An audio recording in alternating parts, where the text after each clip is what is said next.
Welcome back to Enlighten Practitioners, the podcast where we illuminate the stories, research, and lived experiences that are transforming education from the inside out. I'm Dr. Jonathan Page. And I'm Julie DiPilato. Our guest today has spent 4 decades walking in America's most underperforming schools and refusing to leave until they work for every child. Dr. George S. Perry Jr. is a nationally recognized equity and leadership consultant, a professor in Northeastern University Educational Doctoral Program, former director of school leadership and organizational alignment for the New York City Department of Education, and author of the best-selling book, Equity Warriors: Creating Schools That Students Deserve. He and his colleagues have partnered with over 30 districts and over 100 schools across the country and helped districts to win the prestigious Board Prize for Urban Education. George was the senior education advisor to 2 big city mayors. He holds a doctorate from the University of Illinois at Chicago and a master's in education from Harvard University. So welcome, Dr. Perry. Very excited to have you here today. Absolutely. And so today, we're going to be exploring what it truly means for every student to belong, starting with a vision John Dewey put into words over a century ago. What the best and wisest parents want for their child, that must be what the community wants for all of its children. All means all. But believing in that vision and actually achieving it are really 2 very different things. We're unpacking the hidden codes embedded in school systems, the courage that it takes to crack them, and what equity warriors risk personally and professionally to do this work. Because the journey towards belonging, one where every child has ownership, every adult has accountability, and no student is left outside of the vision, is the most important work that any of us will ever do. So, George, you believe in Dewey's vision, that what the best and the wisest parents want for their own child should be what we want for every child. Mm-hmm. But believing in a vision and achieving the vision are 2 very different things. So in your experience, what are the biggest obstacles that you see standing between where schools are today and where they truly need to be? Well, thanks for the opportunity to be with you today. And as you pointed out, Julie, my colleagues and I have partnered with over 30 districts that shared the belief expressed simply by John Dewey. To say it another way, we believe that the education of each and every student matters, and that it's our responsibility as educators to ensure that it matters to the student, to their families, to their educators, and to their communities. We know schools are human institutions, which means they are imperfect. Our experience has taught us that every district and school throughout the country has some students who are being left behind. In our work with partner districts in over 100 schools, being an equity warrior to us means that we believe in ensuring the education of every student matters, and that every student has the support that they need, and that they have the opportunity to be successful, but also that we are committed to doing whatever it takes, including making the hard decisions based on what's best for our students and supporting adults in meeting challenges to ensure that all means all. We think about sharing a common vision for schooling. I think we make a mistake by using words that can be misinterpreted as being exclusive rather than inclusive, or confrontational rather than being cooperative. When we use catchphrases to describe complex work, we can be misunderstood. That's why I think it's a great strength in the phrase belonging to represent our vision. When we talk about and survey parents and families about their children's schools, they tell us that they want their children to be safe, successful, and welcome. Belonging has the potential to be more positive and an accurate starting point in communicating a vision of all means all. As we get through these following questions, we begin to really take that apart a little bit more. Absolutely.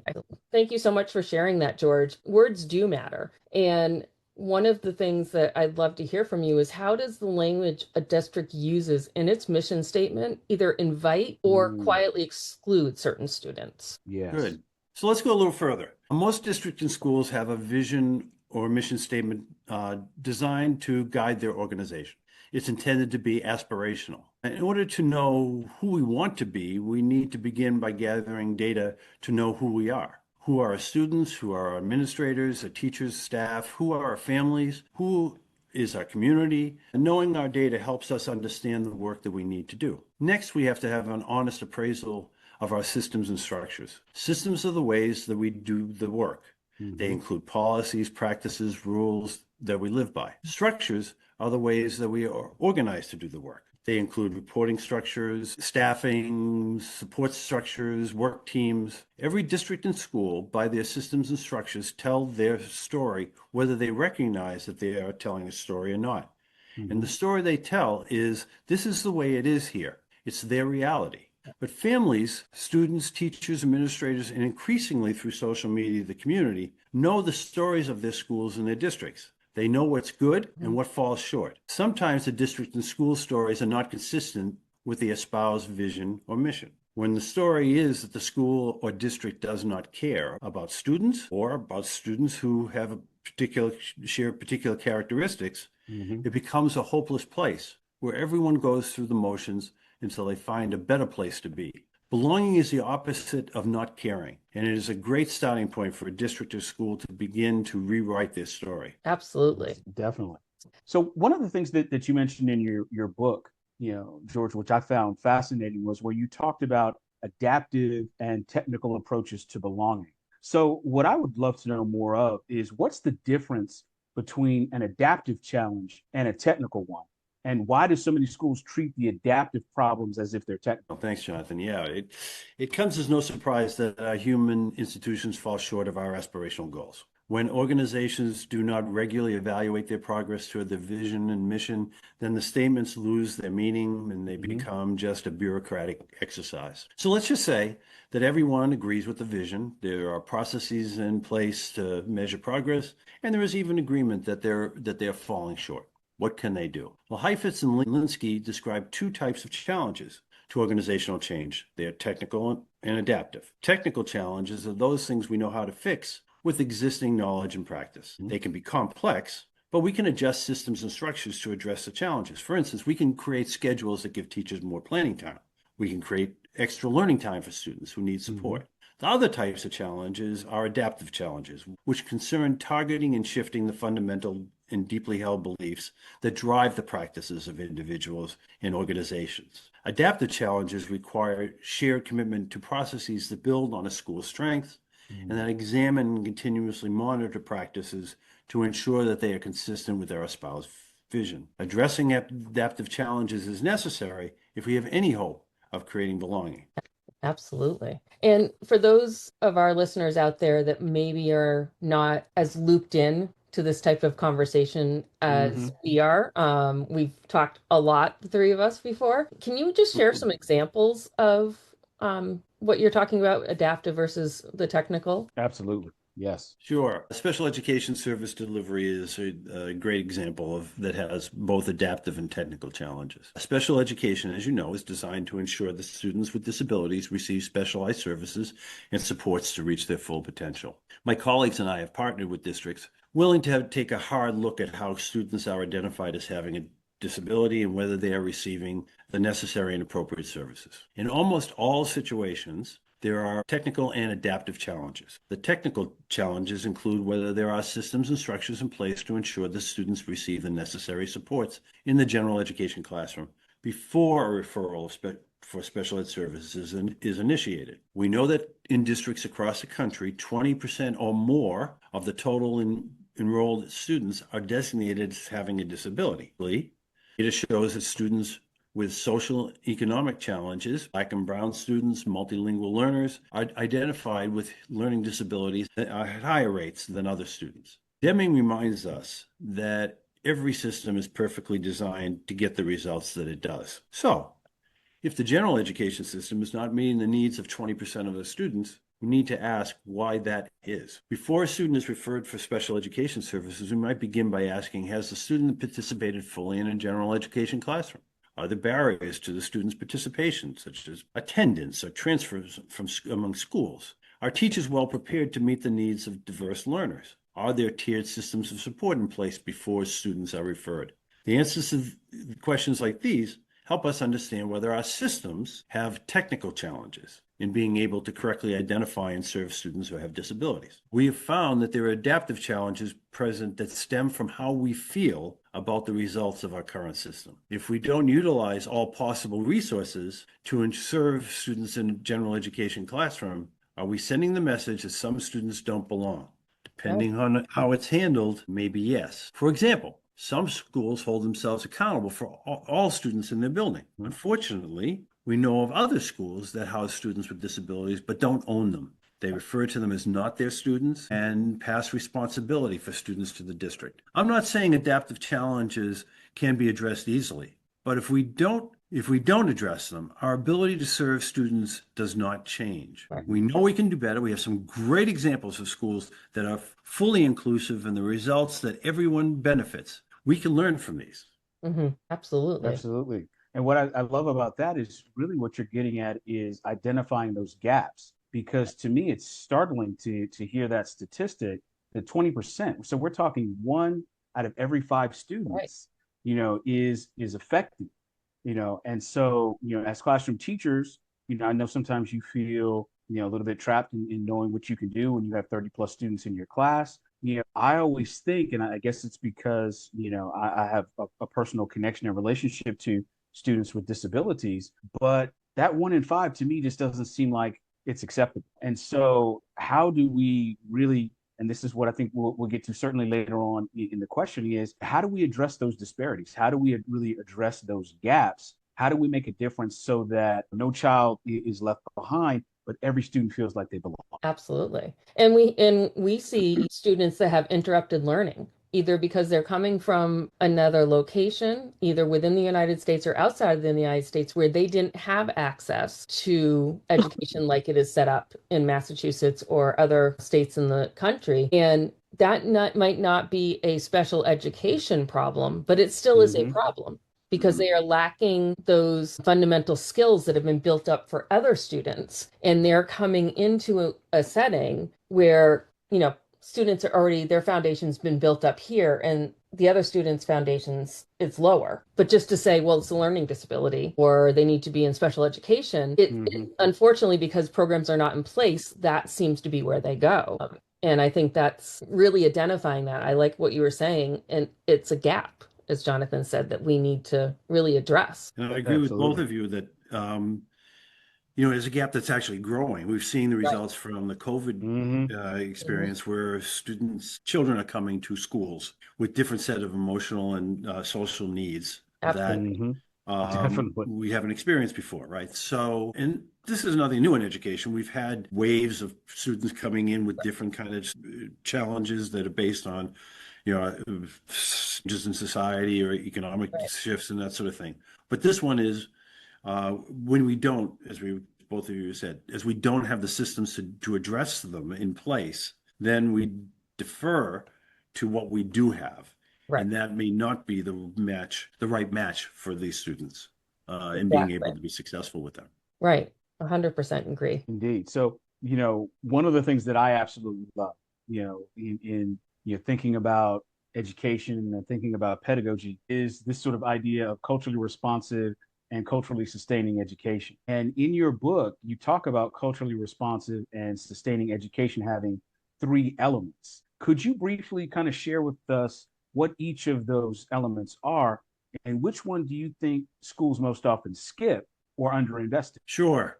I think that the current work in culturally responsive and sustaining education has grown from work that was begun in the early 60s by the National Study Group for Affirmative Development of Academic Ability. The research of those scholars is based on the belief that academic ability is developed, it's not fixed. And there are school-level interventions known to have impact on academic ability. Exactly. And so they did those research, and they said, what are the 3 things that would help students of color achieve the higher levels? Well, one of them was high quality teaching and instruction. That here's the thing that applies, I think, to all of us, the need for high quality education, but it also refocuses our learning process on changing the understandings of students that they've acquired before they come to school. And now research around learning and knowledge acquisition tell us that we come with not a blank slate, right? We have certain beliefs. We have some of those are based in our just worldview. Right. So, but we know certain things. And so sometimes we have to unlearn those things in order to accept new knowledge. In science, we might have an understanding of how the sun rises in the morning, But that could not be technically correct. But if we're holding on to that notion of that, how that happens, then we're never going to learn the right way of doing it. So in classrooms, we know that we talk about activating prior knowledge. That's what this is all about, right? This is the concept. You have to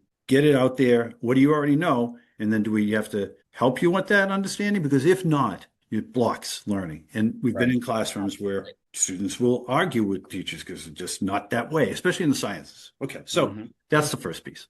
The second part is building trusting relationships. And this happens for students and the institution of schooling. Right. And this happens and we know it in this case, talked about particularly students of color, but it applies to I think, all families that have had a history with schooling that is not positive. And sometimes for families of color, there is much more a deeper feeling around that, right? Right. But there are families, for different reasons, have not had success in their own schooling and come to school, the children come to that school with that as well. And so the school really has to work with understanding that that's work to do right there. Right. And I think it's a basics for the cultural responsive and sustaining education, which is you have to appreciate the students who are coming in and understanding them so that they have their background and feel pride in that background and can use that to contribute to the learning of others as well as their own learning. Right. So you recognize that that's the piece. So that's the second part. And the third part is, providing supports for pro-academic behavior in school that and the community that builds this social capital. And what I mean by that is you build relationships with folks. The friends you make in school are the ones who are going to be helpful to you as you move forward. They can also be not pro-social behavior, right? And we know parents of families are often concerned about, well, who are your friends? But even in my experience, even in schools that are serving highly successful students, they need groups of folks. No student does this on his or her own, their own, right? They do it in collaboration with others. And when they're in collaboration with others, they extend their learning. So those are sort of three elements that I found was at a basis of a lot of the culturally responsive sustaining education. And it's, to me, not rocket science. It makes sense, right? We have to teach, we have to respect, and we have to engage, help set up social networks for students to be successful. Exactly. Absolutely. And I think is the root of belonging. So. Exactly. Because if you can't see yourself as a learner, then you're going to be playing the game of school instead of actually being invested in school.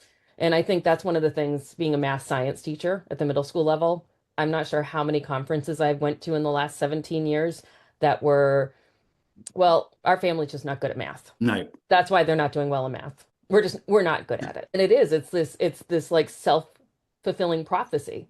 And if we don't identify some of these things, how do we make a connection to have them see themselves in a different light, that they are capable? Julie, I'd like to add on, if I may. Robert Moses wrote that success in algebra is a civil right, that economic access and full citizenship depend on math and science literacy, and that algebra and math literacy is a gate that keeps students out of higher education. When my colleagues and I began to work with underperforming high schools, we found that students were failing and repeating algebra multiple times. When asked about this, math teachers and others, including parents, shrugged and told me that just some people aren't good at math. I have difficulty accepting, especially in our time, that we can dismiss the need for math and literacy, science literacy. Once again, this is an example of an adaptive and technical challenge. Absolutely. And we have to have the educators even look at their own belief systems, because they're taking their belief systems from their lived experiences and what they have done in their,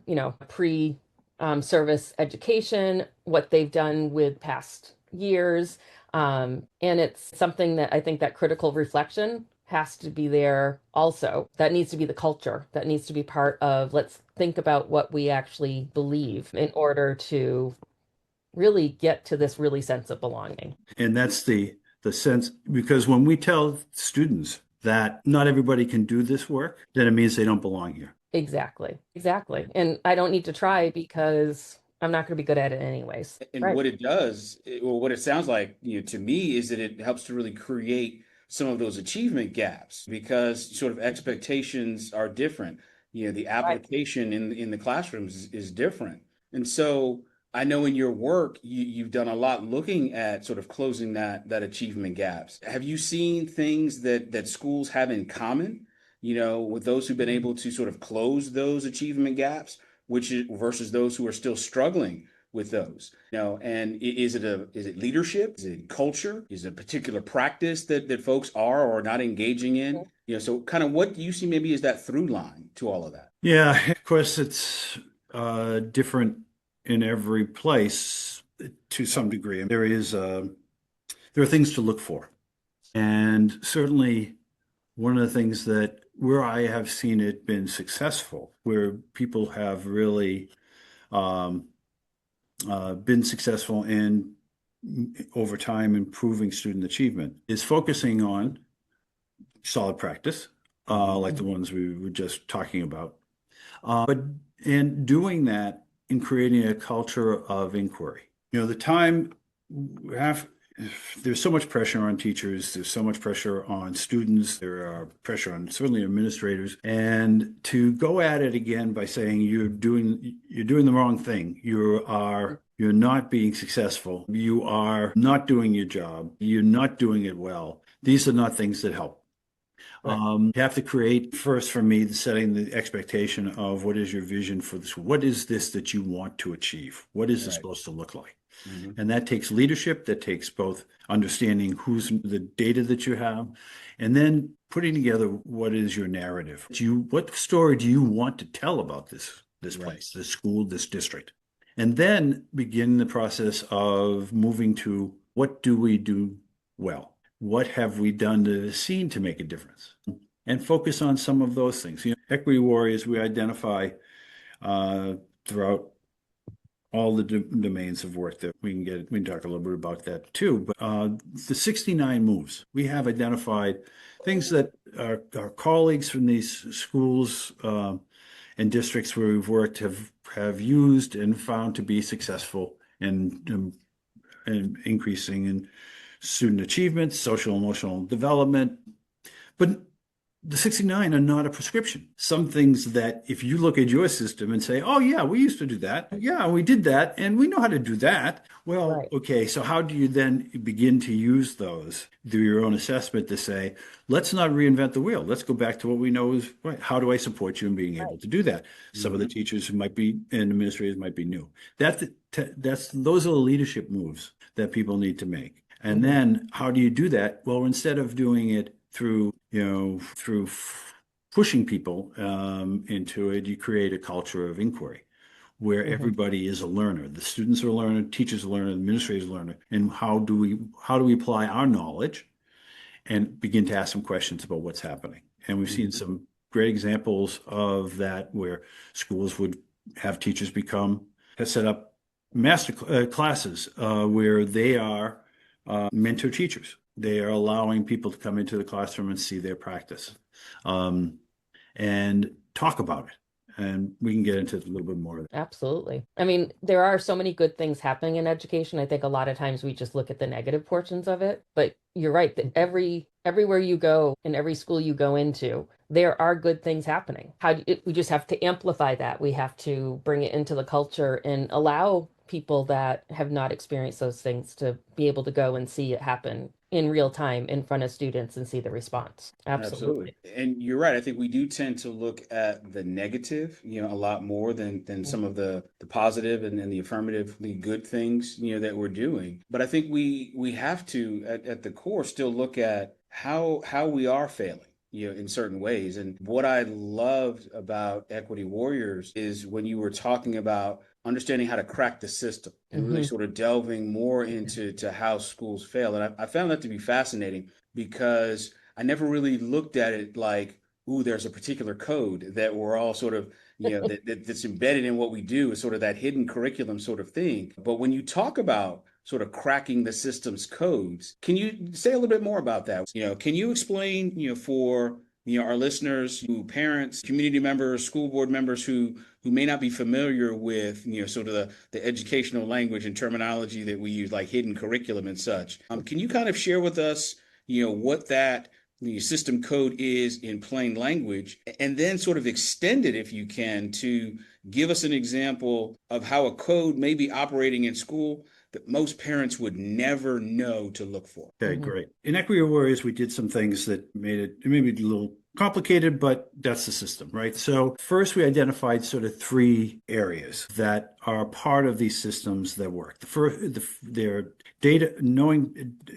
data systems, leadership, and curriculum and instruction, teaching and learning. And those are the things for us are real areas of systems that impact the learning of students. And so data is basically knowing who you have, what are they doing, how are you using data, and it's, before you do anything, knowing who students are and what kind of learners they are by using data and managing that, and along with being able to, as we were talking about before, being able to tell a narrative. So what is it that you want to accomplish? What is your vision? What's the data that supports that? What data do you have to move? What is the impact of that work? What's the difference going to be for people? And how do you tell? What's that narrative that you're going to be able to tell, both at the district level and individual school levels? And again, back to what we were talking about earlier, parents want and families want a good school. So give us a good narrative.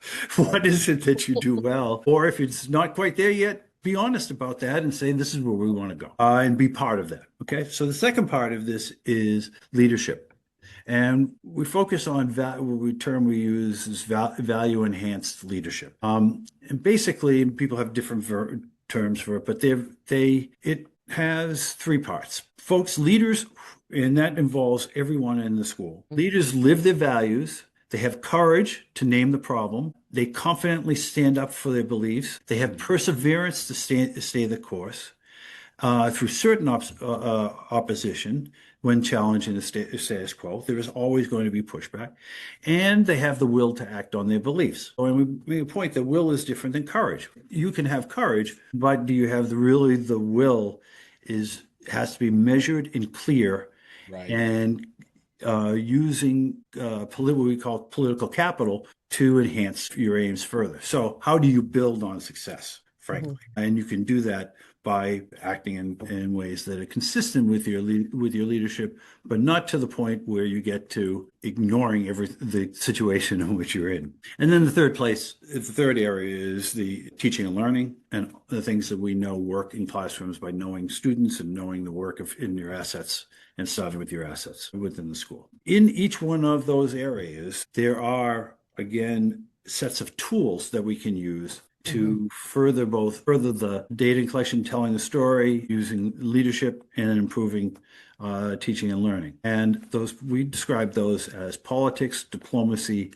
and warfare, defined as balancing conflicts to govern humans effectively. The key here is balancing conflicts, because we know that conflicts never end. They never go away. They just might peter out a little bit, and they're going to be coming back. It's sort of like the game whack-a-mole. You hit it, and it's going to bubble up again, right? Something else is going to bubble up. A leader has to figure out in each of those areas, in their own leadership, how teaching and learning works, how they tell their story, how do I balance, how do I get massive people around and support these ideas? So that's the political tools that they need. Diplomacy is the way that we describe as dealing with people in sensitive and effective ways by using rewards, consequences, and moral persuasion. All of us who have been in any kind of leadership position, and that includes in our families, we have a tendency to use some of these tools, right?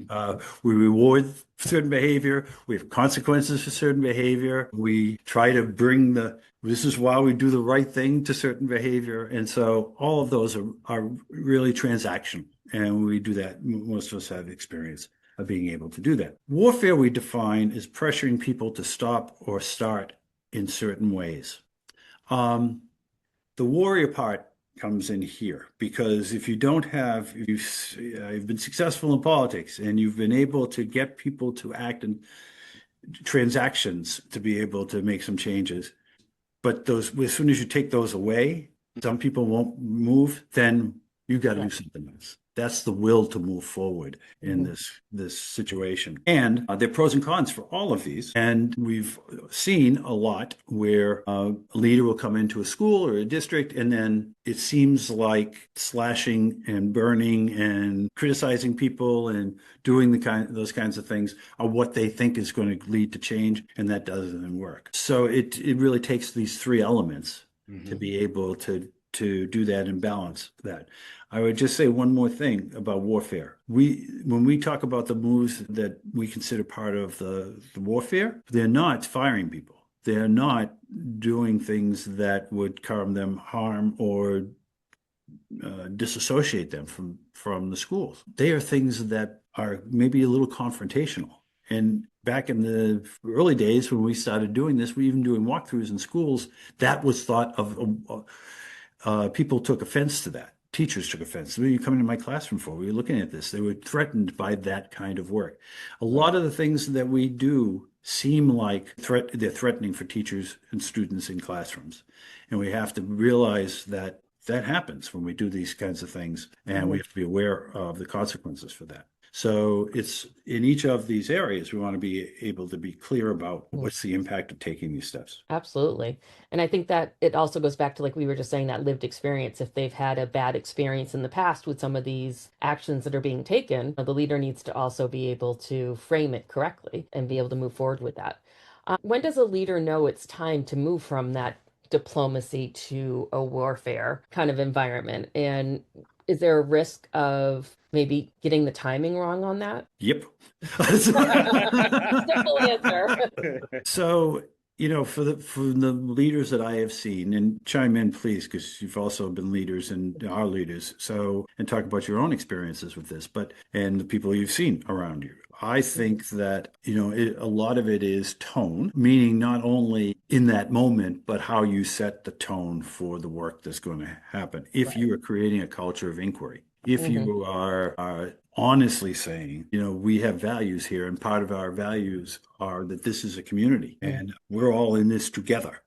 As a school, as a district. Then we worked with the superintendent who used to, when something went wrong in the district, he would meet with his direct reports every week. And when something went wrong in the district, he would call it out, not to criticize an individual, but and he would always end his explanation is, that's not who we are. Right. And so the message to folks is that we have to act in ways that are consistent with our values all the time. And when people see that leaders are doing that, there'll always be some folks who have an agenda that's outside of that, right? And most often, if the leader stays and creates that community, those people are on the outside to find someplace else to go. Right. How about your experiences with that? Yeah, I mean, it's interesting because I never really looked at it in that way in terms of those three tools as being essential because they complement each other. There's a time and a place for each one. What I have seen in my experience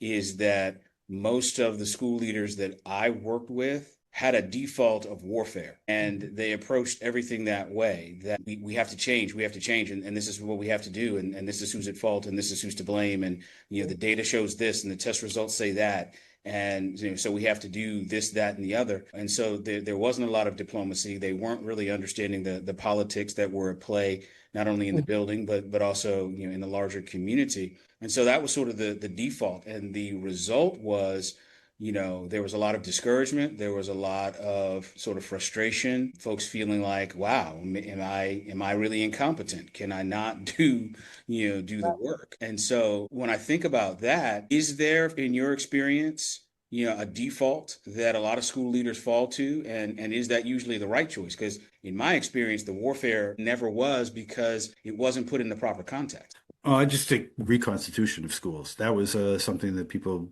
were willing, the federal government was pushing, and some states went into it, and and it's a disaster. Who wants to be part of a failing school? You know, we're going to reconstitute the school because this is a bad school. You're not all doing it. So only certain teachers are going to be able to reapply for the jobs. Kids stop showing up. The teachers who they thought would stay move on because who wants to be part of a failing school, right? So Right. I think that's an extreme example, but it's, you know, you're right, Jonathan. I think that people who jump to that conclusion lose a lot because they don't fully understand then what is the culture, what is happening in the school or in the district. You know, and there are times that things are out of control. Worked with a middle school principal who, you know, the teachers were jumping out the windows and leaving during the day. I mean, so there are things that you, Right. things that you have to change.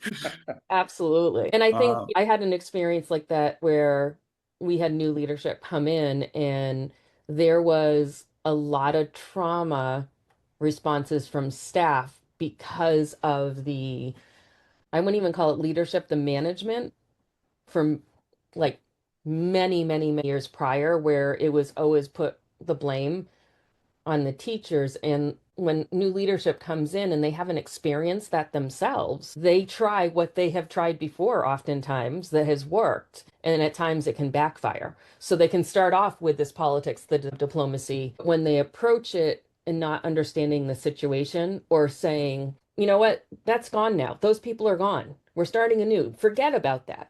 Well, we don't tell our kids to forget about their trauma. You know, we really have to, I think, as leaders, take that into account. That when we go to saying things about data, like we've dropped this many percentages in this many years, if teachers have always heard it's their fault that it's dropped, then they don't hear that second part of we're going to work together to reverse this and start getting better again. They've already shut down. And I think that's where the leader has to be conscious of their environment, just like educators need to be conscious of where their students are coming from. Because any one of these three, I think, if you're not really understanding your audience or your community, can work differently. And it can be taken, diplomacy could be taken more as a warfare because that's just what people are used to and it kind of triggers them. And I've seen that happen with transitions in the past as well, not only in education, but also in the business world.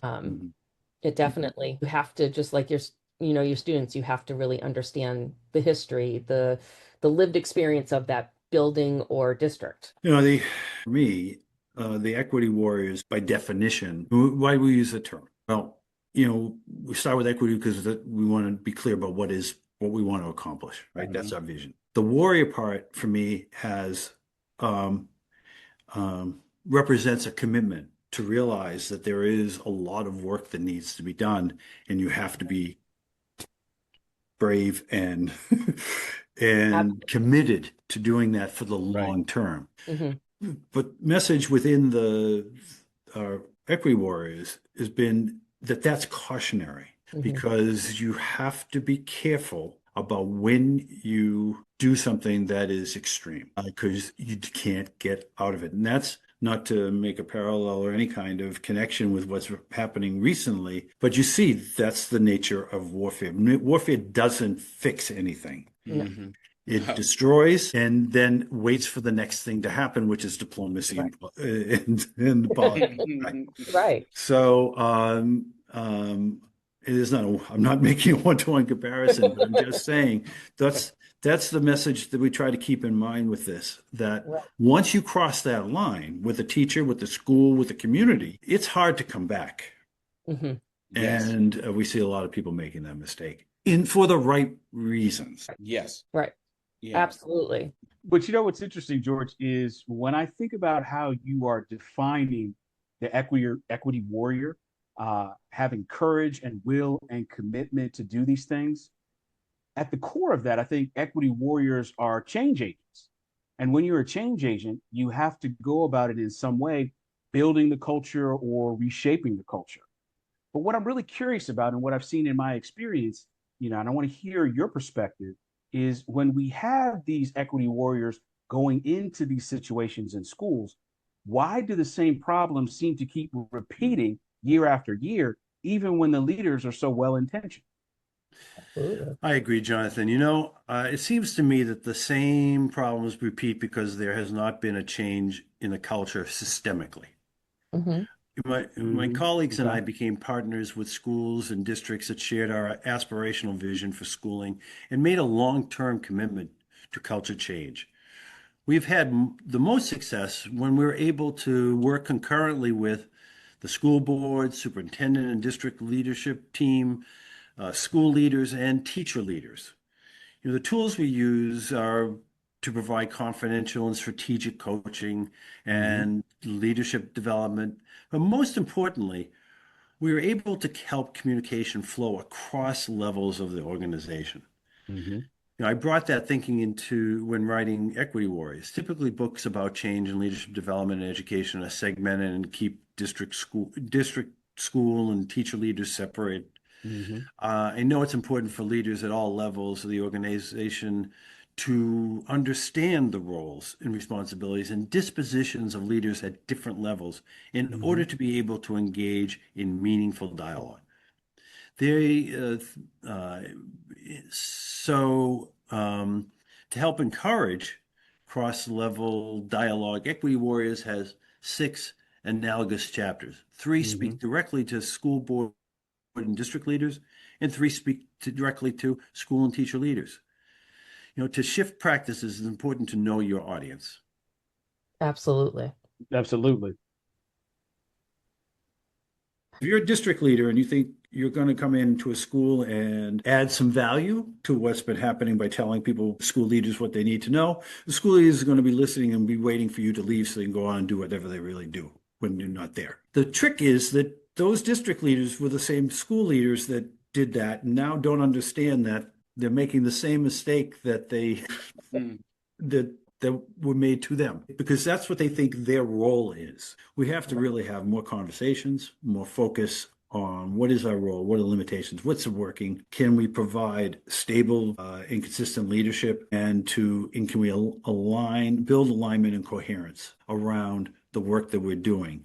And that takes people to step back from their roles and understand the other roles and say, I can add value to your work if that's what I feel I need to be able, this is my job, Mhm. but I can do it in a different kind of way. And then going in and telling you what you should be doing. I can go in as a partner. I can work with you and we can problem solve together. That would be more effective. And Right. that's where I've seen to be more effective as well. How about you? You have had those experiences and I'll let you go first, Julie. No, I've seen the same type of thing. I think especially from where I'm sitting, we've had in the district I work for, we had 5 superintendents since I started in 2009. And each and every time a superintendent comes in, well-meaning, again, wanting to do what's best for students, but coming with what they've used in the past and with new initiatives. And you see that coming down where the new superintendent is telling all the principals of all the schools, and the principals are now, and it creates this, I think everyone, including sometimes the principals that have been there for that whole time, here we go again. And I think that can be very challenging. It's like we're just doing what we're told and it just repeats. Everyone's doing the best for our students, but we're still making the same mistakes over and over. I think it's a human thing, but again, I think it goes back to when you're a leader, you need to kind of know a little about the past. You need to understand what has happened. You know, are my initiatives similar to what things have been in the past? So, like that's as you were talking, I just kept thinking about how these decisions based on all these different superintendents we've had, because 5 is a lot to have since 2009, when it takes 3 to 5 years for any changes to make happen. Yeah. And it's just, I guess that's as you were talking, it just that's what was going through my mind of I can see exactly what we were talking about, how Jonathan said, like, why does it keep repeating? And in your explanation, it just that was my thinking, I guess, behind that and my experience. I don't know about you, Jonathan. Yeah, I mean, my experience, because I've had the opportunity to work in a number of different school divisions from Mhm. suburban to the urban to sort of the alternative. And what I found is one of two things happened. Either you saw that notion of self-replication, is that Mhm. people, when they take on those senior leadership roles, they emulate the things that they learned or the things that they saw when they were in the building. So be it good, bad, or indifferent, that's what you see. And then on the other hand, you would have folks who were kind of innovative, had all these fresh, new ideas, who come in and this is how we can change the world. But and it goes back to something that you mentioned just a few minutes ago, George, this notion of coherence and alignment. It wasn't there. The idea was there, but it wasn't aligned with our values necessarily, who we are in the moment, certainly who we may want to be. And so Right. it ended up feeling like we have all the pieces, but we're not moving forward. We're not seeing the changes, that really need to occur. So that's kind of what I've seen. It's either like almost Right. status quo replication, or we want to change, but there's a lack of alignment, and so we're not moving either. Exactly. We spend a lot of time. So I'd say, just to add on to what you're saying, the reminder is that we need to keep repeating and communicating why we're doing something Yeah. and where this is going, and not assume that hearing it once, everybody knows what's going to happen and Right. and is on board. So there are lots of different things that one can do as a leader to make sure that the messages are clear and beyond, and people know eventually where this is going, but also have the freedom to make some contributions and tweaks in the way that it works for their kids. Because if we want teachers to know their students as learners, then we have to expect that leaders of schools have to know their teachers as learners Wow. Mhm. Okay. and as leaders. And then we have to expect the district folks have to know the school leaders as learners and how they communicate and then transfer knowledge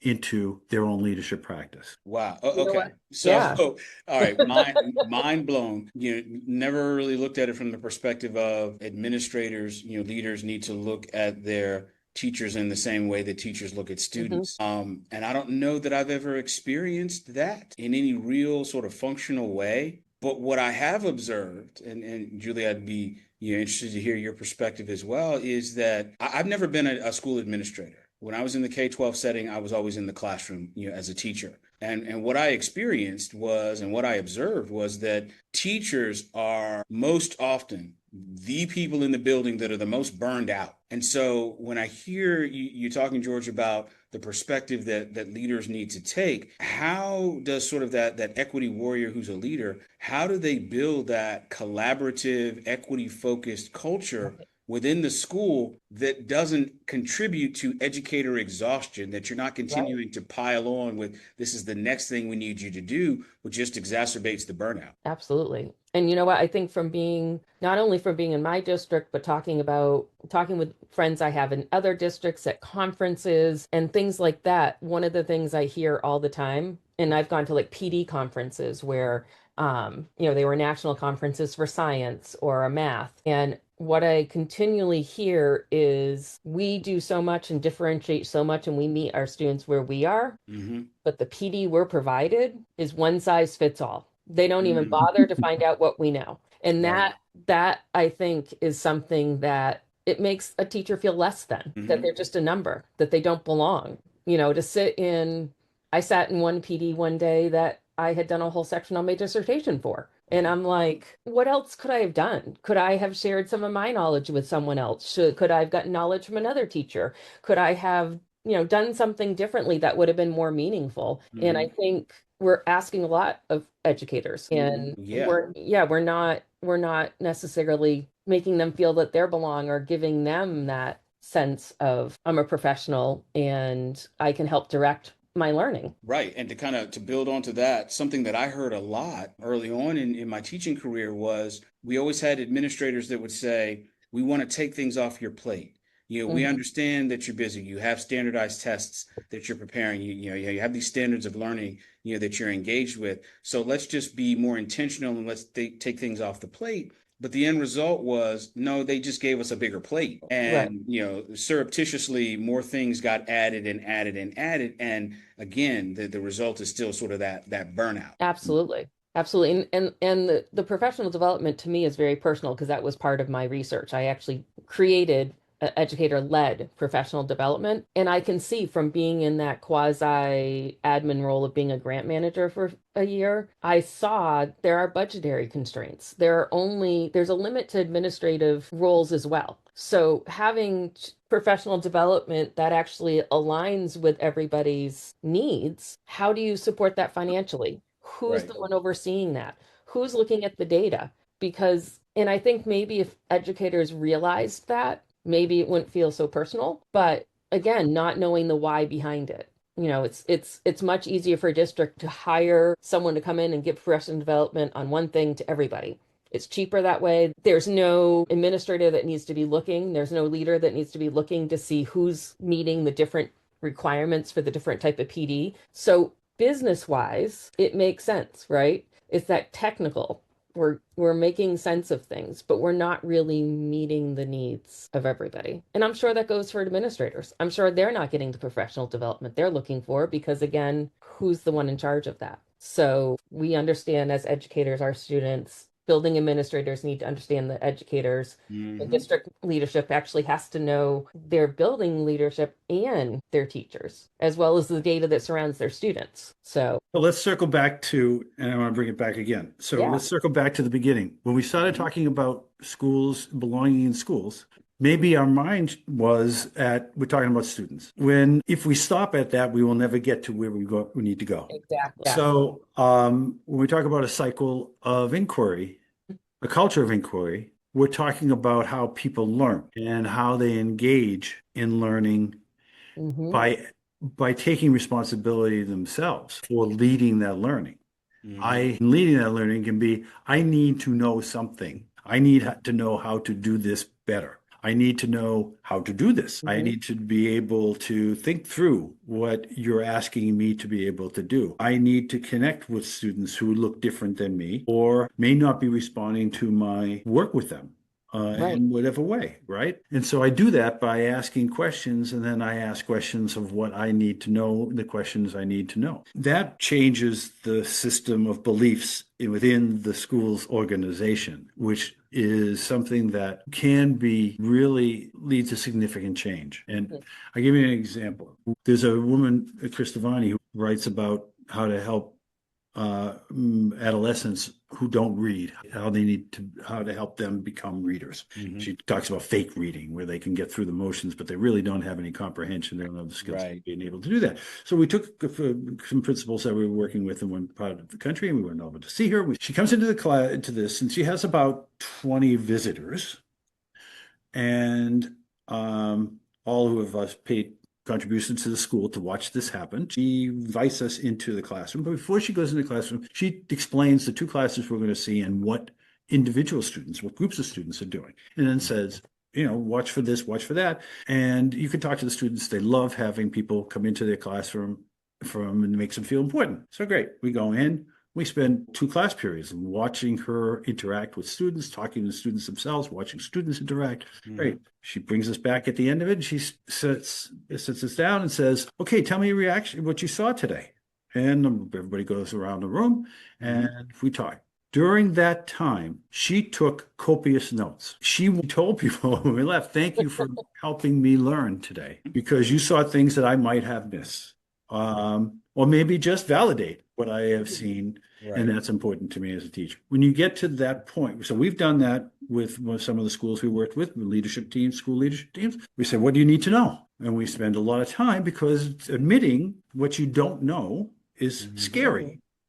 Right. It's like a warfare move. But you say at it after long enough, people will say, I really need some clarity around this particular thing. And then we get them to work on it and try it in your classrooms. Okay, you're doing that, this leadership team. Now, how are you going to work with your colleagues? You want to do the professional development for them that you've now just done. Not an expense. We were using time, and instead of going to a faculty meeting at the end of the day where they're just hearing something from the principal, they are actually learning from each other. So those are all examples of things that you can be able to do. I'd say one more thing. Being an administrator is often a scary thing.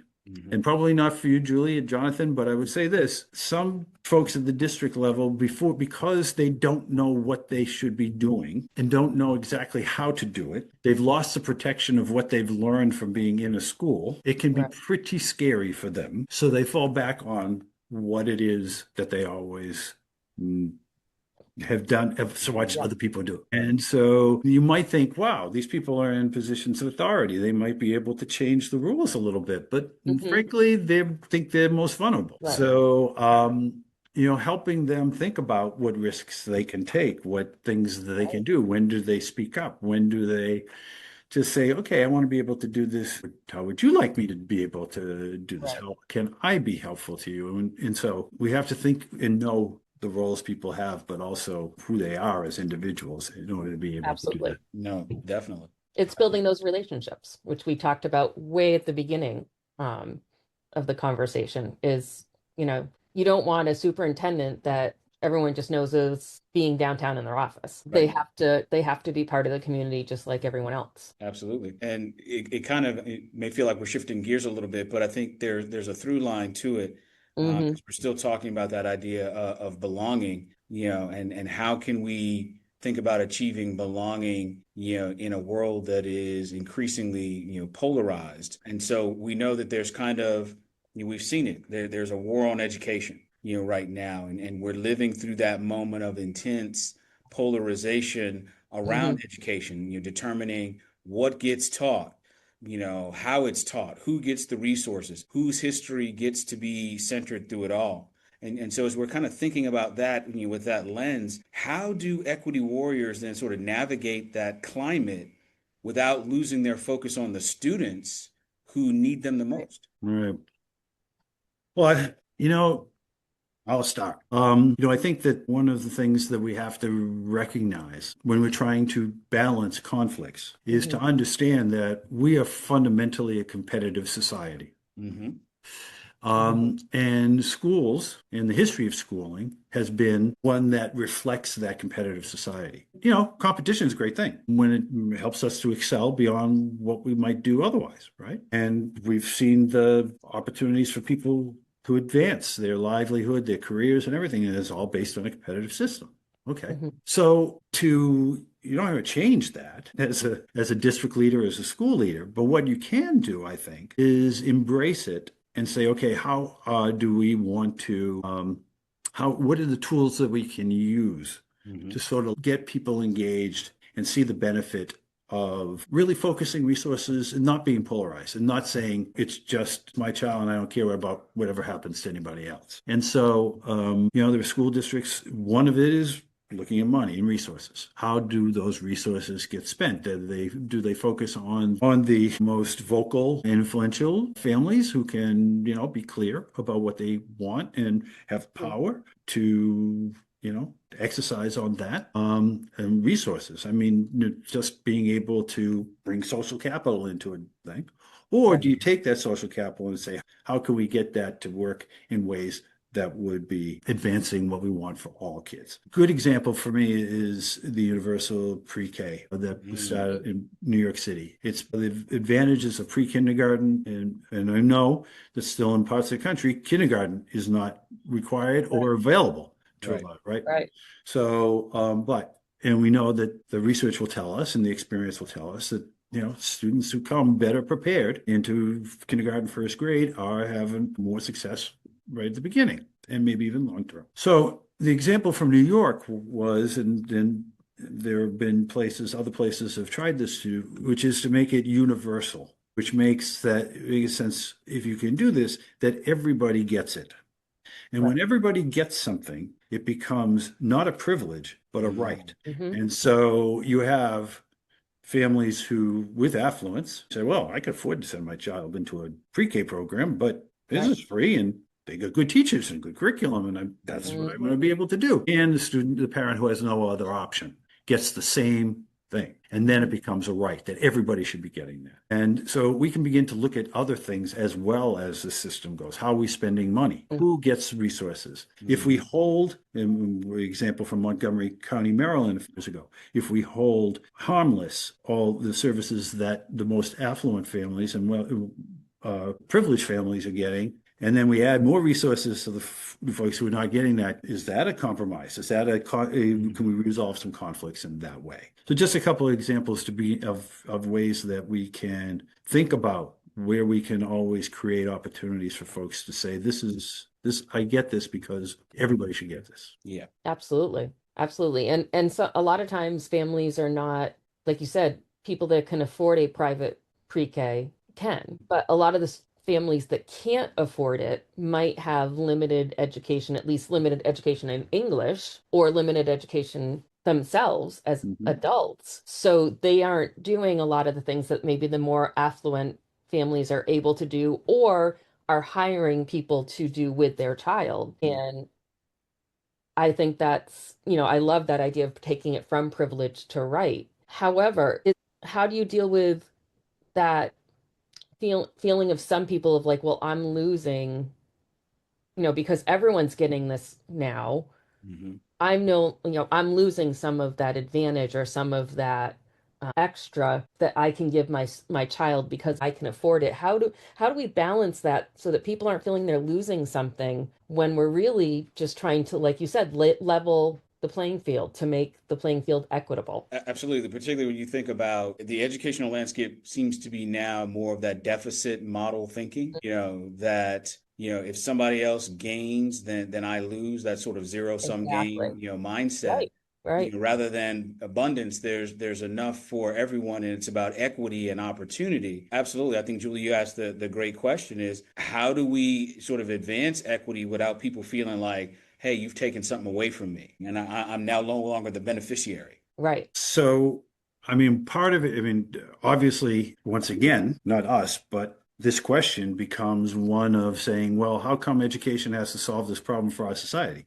Right. Right. Right. True. Because education solves everything. Silver Right. bullet. But I think part of it is how you begin to tell the story and Mhm. control the narrative around that, Mhm. and how you educate folks. And even in the most competitive schools where everybody is overachieving, there is competition within that environment. So we're never going to be able to get away from that aspect of it. Right. But can we mitigate it at least? What I've found, I'll give you an example of a superintendent I worked with who tried to light a fire under his administrators by telling them a story. So it's an opening day of the school year, and he brings all administrators together in one big room, and school administrators, and they talk about changes, congratulate everybody in new jobs, things that typically go on in those meetings. And then he's got this group of kids, and they're all kindergartners age kind of kids. So kids going, right, maybe they're even 4-year-olds, so going into kindergarten. So he brings them into the room with all the administrators, and he puts them all in line. All the kids are cute and smiling, and how kids are at that age. And he says to them, okay, so you're all in this line. I want, say there are 20 kids. Well, I want 15 of you to move up 2 spaces. And then he says to the next group, okay, so of that 15, I want 10 of you to move up 10 more spaces. So you 10 move up.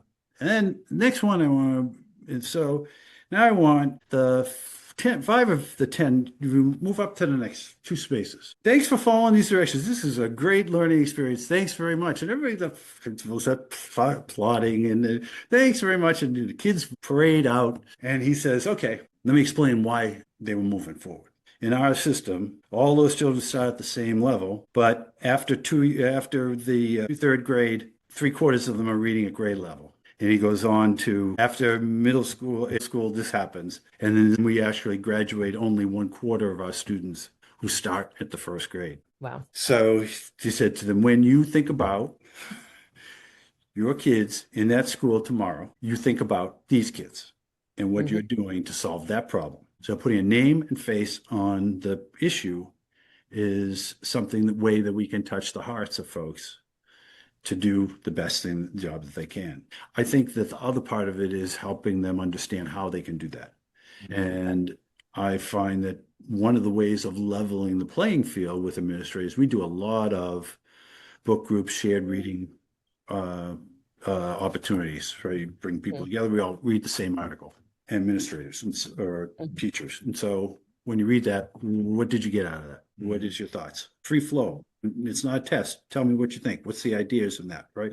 We need to have that levels the playing field, because if you are asking people what they know and they they don't have a basis. Some people won't talk, won't change because they don't know what other people have experiences. So we got to find ways in which we bring people together so that they can have a shared experience or through shared conversations, starting from the same base point. Right. Absolutely. And you know what? I think when we're talking, we're talking mostly about the districts themselves, but part of that is really our school boards that are making decisions for our districts, right? Mm-hmm. And they're in the front line of the different culture wars. They're the ones that, the buck stops with them, right? But how can we help school districts? How can even parents approach school districts with this work and being like, we want great education with equity for all of our students, right? Not just those that come with advantages of pre-K and things like that. How do we get our school boards involved? Because they're making the financial decisions. They're the ones negotiating contracts. They're part of that. And oftentimes we forget that they play a really big part.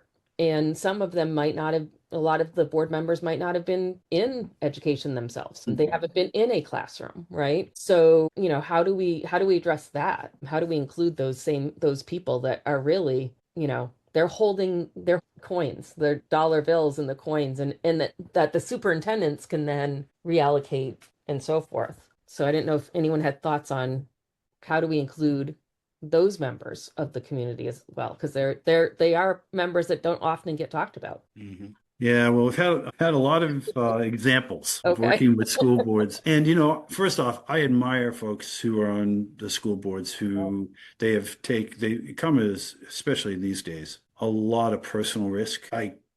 I'm not sure that I'd want to be sitting in a school board meeting every week, month after month, for people screaming and yelling and shouting obscenities at me. And, for things that are maybe sometimes largely out of their control, right? So I'm going to say that, I admire people who take on that public responsibility.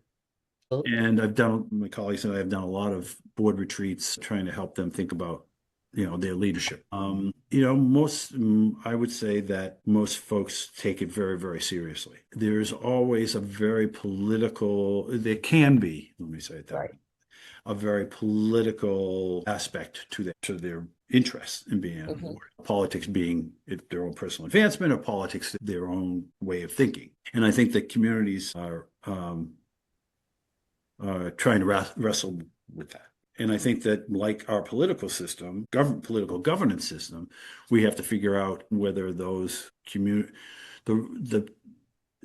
can put a balance of issues at the school board level and make that work for folks. But we also have to help people understand, who are members of the boards, what it is that they can and should do, what is their role in bringing coherence and alignment to the system. It starts with them, and every central office administrator, for sure, and every school administrator is looking at what the board does so that they know what's going to happen. Right. So, and not want to be caught up in this. So I think that there are opportunities to improve that. The board has to want that kind of support, but they should be encouraged to do it. And it's not just going to the annual school board association meetings and getting a workshop. That's helpful. But I'm really talking about building relationships with each other, knowing each other's roles. There are some place. I've worked with boards that have 15 members. Some of them appointed, some of them elected. And, sometimes the mayor's on there, sometimes the mayor's not, and so they're all different configurations. Knowing that configuration and knowing what the boundaries are around that, if we want to get to effectiveness, right? If we really truly believe in whatever our vision statement says, then how do we get there and actually be open to differing perspectives on how to get there, and not shutting them down because they're not the ones you necessarily agree with. There may be an opportunity to find some bit of common ground, or it's time to split off and do the warfare thing. Right. So it's like when I'm thinking about what we talked about from the book and from the different components, and that really does apply to not only the district but the school board. And I think the family members can be part of that. They can be part of a school board meeting. I know a lot of them will have just like a 10 minutes at the beginning of the meeting where anyone can bring up a topic.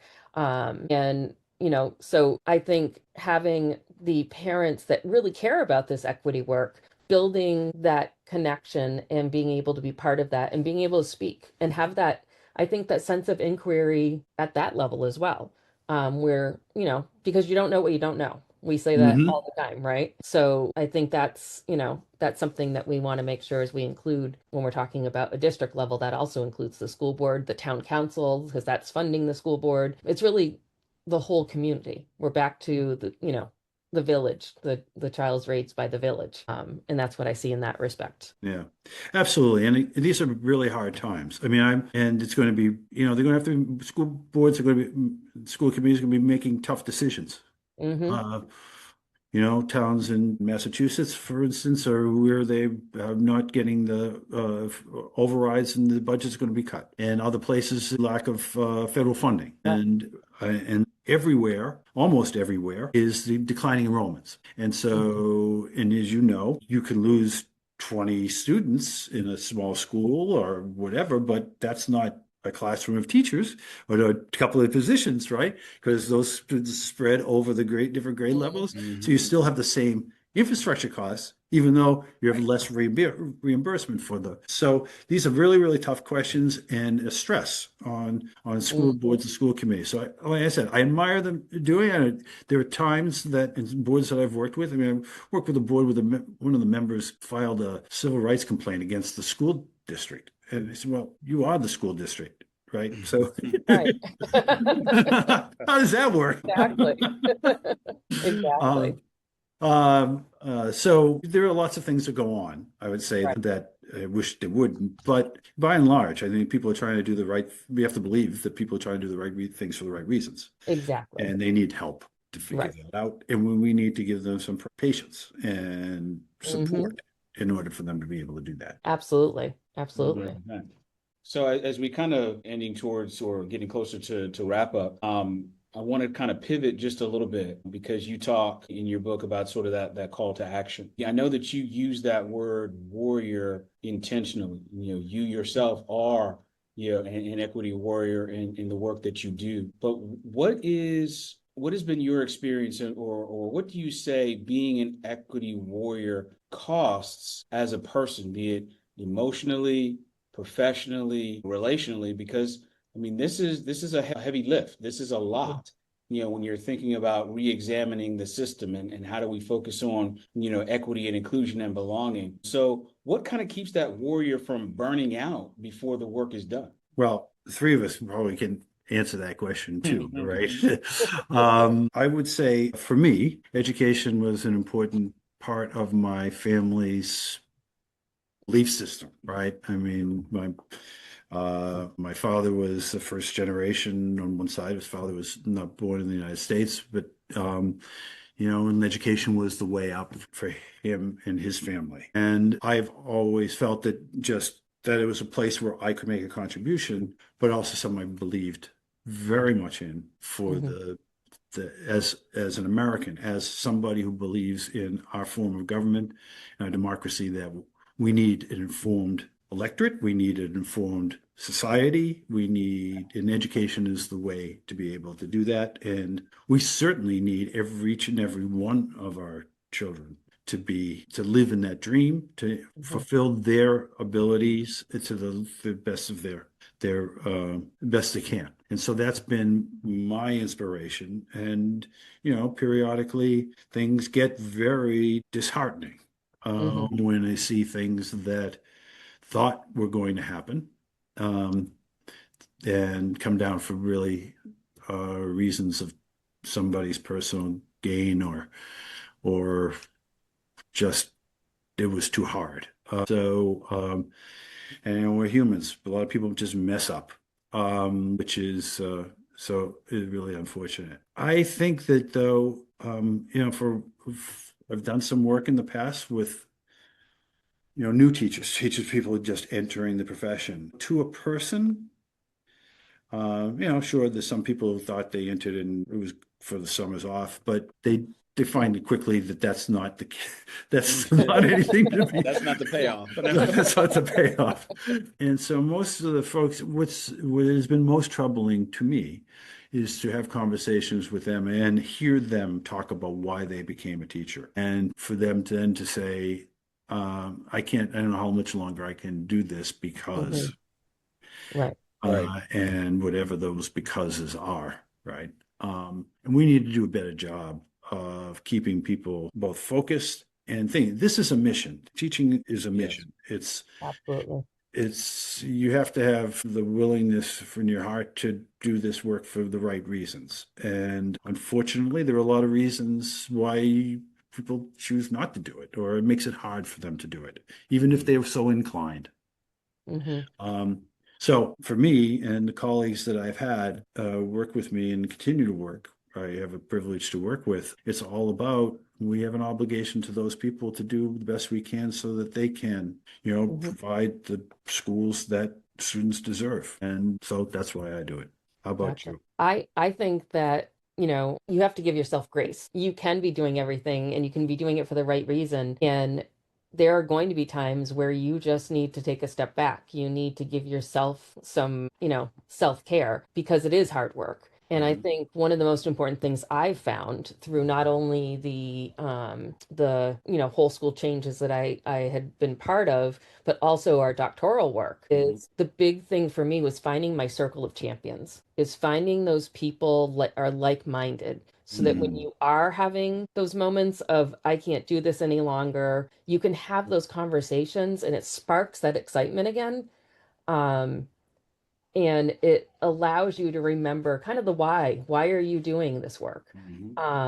And I think so often in education, we don't have 2 seconds when you're a teacher. There isn't 2 seconds to really talk about that. When you're talking to someone, it's usually because, what are you doing for the test? How are you reviewing? How did you handle this student? Did they do this in your class? It's this, it's a lot of putting out fires and problem solving. And I think it goes back to what we were talking about, where as leaders, we have to make sure that we are understanding our teachers, our paraprofessionals, and our support staff as individuals, so that we can support them to take maybe some of those things off their plate that can be, right? But I think it really is, you have to find those people that are like-minded, so that you can, just sometimes saying things out loud and you're like, oh, I feel so much better. I can do this again.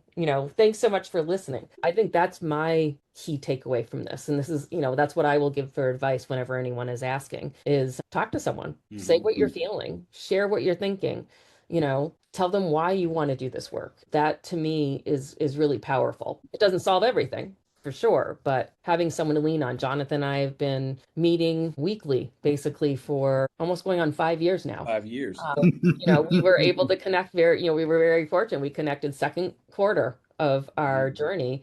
And we often say that both of us wouldn't have gotten through our program without having each other to lean on, and that's, it's something that you have, and you have to search out for yourself. You have to surround yourself with people that are going to make you a better person. Absolutely. I would say for me, the notion of why do I do this? Because for too long, as an educator, I saw the disparities that existed. I saw, the inequities, firsthand. Right. I looked at how, students of color, low income, English language learner, students with disabilities, were kind of marginalized, sort of left behind. We talk about those achievement gaps, or they weren't necessarily considered, or, we give some accommodations, but, we're really not thinking, okay, this is how they integrate, into what we're doing. This is how that benefits them. Right. And so I saw the opportunity to kind of, how do I level that playing field? How do I, create those opportunities, for everyone to be able to thrive? I think a lot of, my ethos is rooted in this idea of full participation, that everyone, deserves the opportunity to thrive, Right. to feel supported, to be able to contribute to the success, of others, and to me, yeah, it's a lofty goal and it's a heavy lift, but it's worthwhile because, everyone has something to contribute, and everyone deserves, to have the right and to have a good and quality education. But I have found that, because the work is plentiful, the work is never ending, there's always a need that I have to sort of nourish myself in celebrating the small victories, because we know that the system is flawed in many respects, but it's the only system we have at the moment. So as we continue to fight those battles, as we continue to dismantle a lot of those inequitable systems and policies and replace them with something new, we have to celebrate, or I have to celebrate, where we've come. Am I where I want to be? No, but I'm a lot further along than when I started, and really being able to take stock of that. And I think that's what tries to re-energize me. So, George, for every educator, parent, or community member sitting at home right now that's feeling that this system is just too big to fight, their voice doesn't matter, nothing's going to change, what is one thing that they could take from your work and put it into practice? Do you have something, that a little nugget that they could start their journey into making that change? Well, I guess the best way to respond to that is to say, what's your sphere of influence? Where can you begin to have a conversation or begin to help think about where your vision for what things should be move ahead? If you, like us, believe that every child deserves and has a right to quality education that helps them thrive, where can you make a difference? And maybe it is as a parent, in your school, or with your teachers, with your child's teachers, who you can be encouraging their work and grateful and questioning and helping, and maybe supporting in different kind of ways. If you're an educator, what are the kinds of conversations and groups that you can put together, affinity groups that help you think about and sustain? As you said, Julie, if bringing folks together to have conversations, can you do that as an educator? If that's going to lift your heart, then why not do it and make it part of the system and the way that we do things around here? If you're a community member, get involved at board meetings, be on school board, be in politics. Go to meetings and say, when somebody gets out of line, that's not what we do here. If you don't get to treat public officials like some public officials treat public officials. We have to have some code of responsibility. And the more that folks stand up for that and educate folks about why that's important, I think is stuff that individual folks can do. What is the narrative? What is our vision here? Where are we trying to go? What are our values that are embedded in that vision? And are we being consistent with those? Well, George, we want to sincerely thank you for your time today with us. It was a fantastic conversation. We appreciate you sharing your wisdom, your over 4 decades of refusing to let the system off the hook for every child that it leaves behind. And so for our listeners, if today's conversation inspired you or resonated with you, the next step for you is really simple. Get the book, Equity Warriors, Creating Schools That Students Deserve, which is available through Corwin Press, and also the tools, protocols, and resources that Dr. Perry has built to support this work is available at equitywarriors.com. If you're a teacher, a principal, a parent, a community member, the work starts with you, just what we just talked about. And as Dr. Perry reminds us, we already know what to do. The question is whether we are willing to do it. So until next time, keep learning, keep leading, keep fighting for the students who need it the most. Thanks, everyone. Thank you. Thank you. I appreciate you both. Thanks so much for joining us today.